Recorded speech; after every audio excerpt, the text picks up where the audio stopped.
December 20th, 2013, and the 2 weeks that followed, over 1,300 same-sex couples were married in Utah. Over 1,300 families were welcomed and included into the bonds of our community. On December 20th, Judge Robert Shelby gave us all a surprise holiday gift, striking down Utah's ban on marriage equality.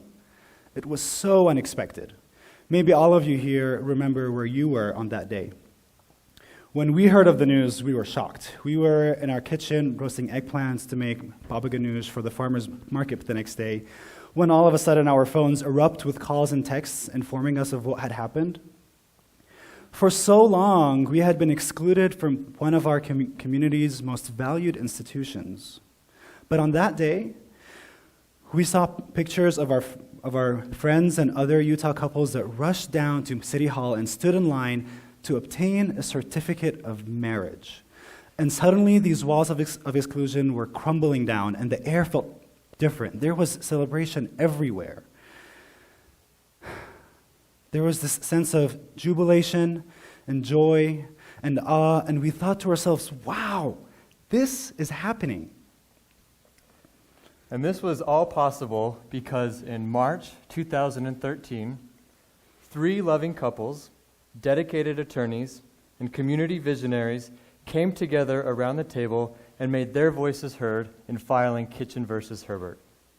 Every single one of us has a voice. And every single one of us has the power to shape our communities and our laws through our voice. We made our voices heard long before we filed our case. Our journey to this point began on our anniversary in October 2012. We decided to go down to City Hall and obtain a certificate of mutual commitment, which was a new ordinance that had been passed by the city of Salt Lake. It was the first time that our relationship would have been recognized under any sort of Utah law, and all we wanted was the same dignity and respect as any other couple out there. But this was nothing like getting married. Getting this certificate was a pain. First, we needed to have each other listed on our bank accounts. So we ran down to the credit union, and we listed each other on our checking accounts. And then we needed a power of attorney. And we didn't have the means to hire an attorney at the time. So we naturally went to FedEx Kinko's, and we pulled the cheapest $3 generic power of attorney form off the shelf. We filled it out, and then we realized that we needed to have it notarized. So we went back to the bank. By this time, we had all of our documents lined up, and we made our way to City Hall. We paid our $35 fee, and we got our certificate of mutual commitment. We spent all day running around the city, chasing a dream, and we had to go through so much for just a crumb of recognition. Now we could finally pay each other's water bill or be liable for one another's parking tickets. It was bittersweet. We were the 3rd listed couple to get this certificate, and we felt proud. It's taking that step within your ability, taking advantage of what's currently available, and allowing that to propel you onto higher ground. We made our voices heard by chasing a certificate of mutual commitment, and now we are on the cusp of legalized marriage equality nationwide. But speaking up is not always easy.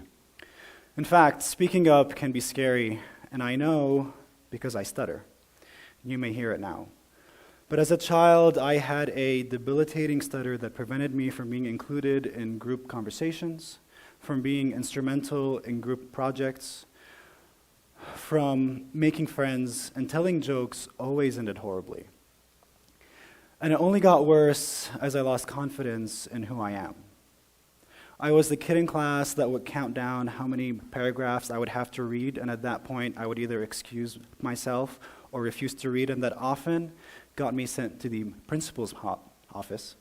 And not only did that make me feel misunderstood, but it made me feel as if I truly had no voice because I couldn't even explain why I couldn't read aloud. And it wasn't until I found the confidence in who I am that my stutter improved. One of my biggest fears in filing this lawsuit was the opportunities I would have to share my story publicly, whether it's on the news or the terrifying thought of standing in front of a TEDx audience. But here I am. I knew that my voice needed to be heard, and I knew that I had a place at the table. And in finding my voice, others found the courage to share their story as well.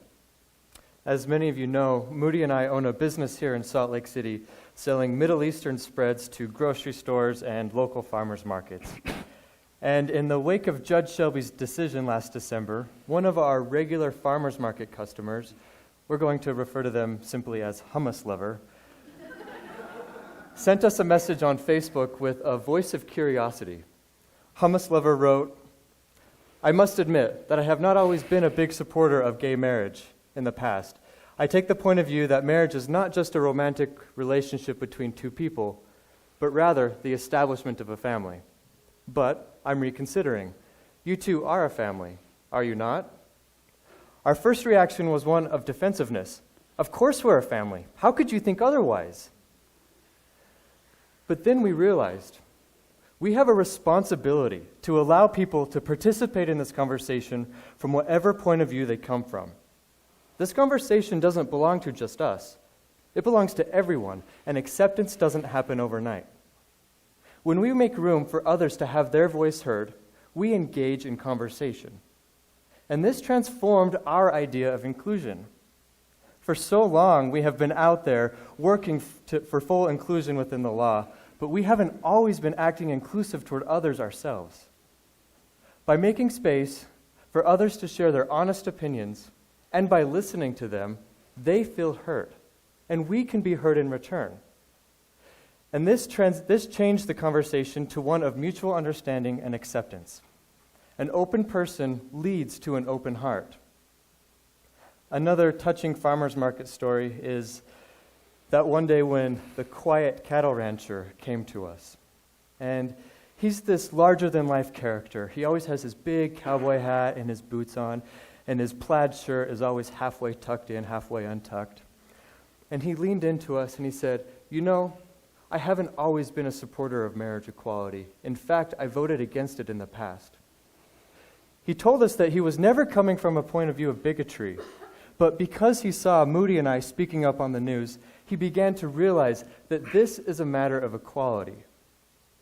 This man felt the need to come to us and express his change of heart, and in doing so, he included us, and this expanded the conversation. And these voices today and in the past don't stand alone. It took countless individuals to create a more inclusive world. Individuals that were not born to change their communities, individuals that were not destined to become leaders. These were individuals that chose to take control of the situation and own it. They chose to speak. When it comes to LGBT equality, it took the drag queens throwing rocks at Stonewall, demanding to be treated fairly. It took our well-known hero, Harvey Milk, to change the landscape for political LGBT leaders. It took Judy Shepard to rise above her son's heartbreaking murder and bring awareness to the safety of all LGBT citizens.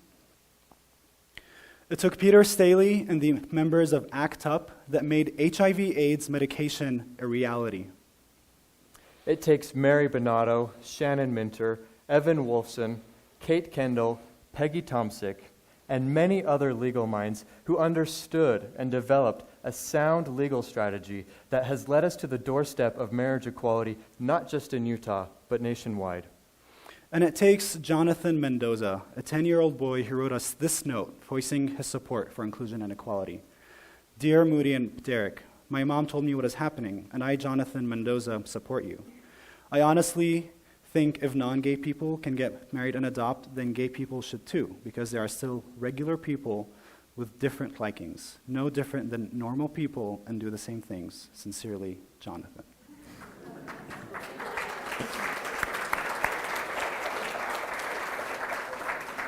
These people and countless others are including themselves in the conversation because a bigger conversation is a better conversation, and there's room for every voice to be heard at the table.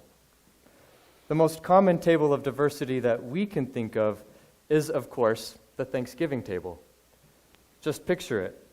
You're sitting around the table with your loved ones after countless hours of food preparation, all for this one gathering, to give thanks. Now, coming together as a family is sometimes difficult, but it's also delightful, and hopefully it's delicious.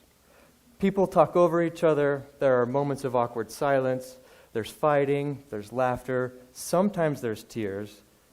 But we choose to gather every year because we all know the value of coming together, sharing our thoughts, and listening to one another. What if our communities acted like the people at your Thanksgiving table?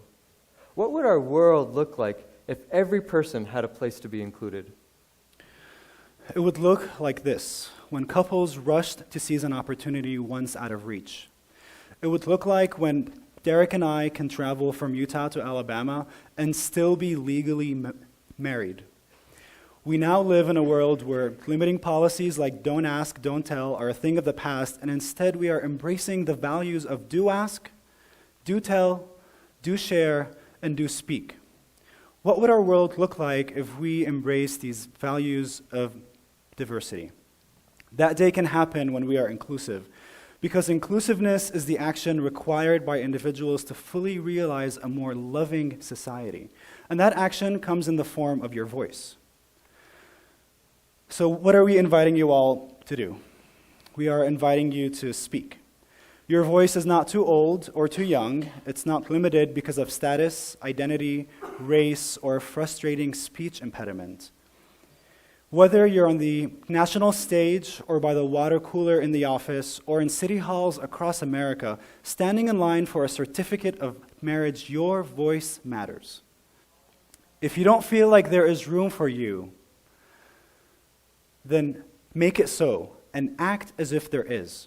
Speak up and hold space for others to do so as well, because a bigger conversation is a better conversation. And when we take the initiative to be more inclusive, our proverbial kitchen table expands, our palates evolve, and our communities become stronger.